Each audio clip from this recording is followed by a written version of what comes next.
Paano kapag yung taong gusto mong ipanalo, hinayaan kang matalo?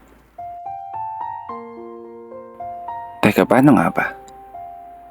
Kapag yung taong inasahan mong magiging kakampi mo sa lahat, siya rin pala ang makakalaban mo sa dulo. Siya rin pala yung mananakit at sisira sa buong mong pagkatao. Paglilinaw lang ha, hindi ko to sinulat para saktan ka o ipaalala yung taong nanakit sa'yo. Sinulat ko to baka sakali lang na mapagaan ko yung nararamdaman mo. Kasi hindi biro ang maiwan. Hindi biro ang ipagpalit sa iba.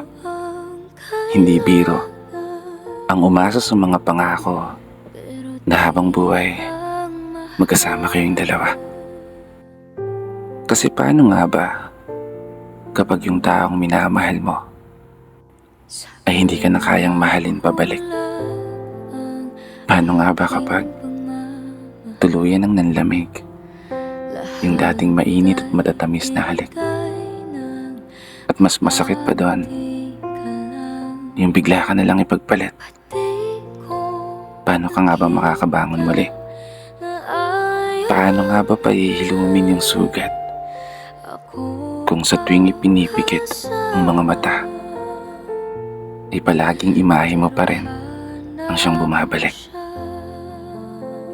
Oo, naiintindihan kita sa punto na mahirap naman talaga kalimutan agad yung taong minahal mo ng sobra.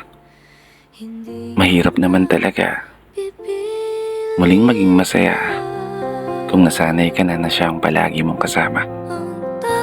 Pero wala ka ng ibang magagawa kundi kailangan mong tanggapin ang lahat at maging matatag hanggang sa araw na humilom ang mga sugat at muling makausad na sa paglalakad ay wala ka ng lilingunin na alaala. Magiging okay ka rin balang araw.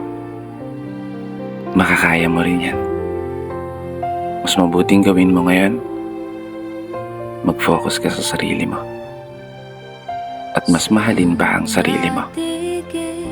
May dahilan ng lahat kung bakit nawala sa'yo.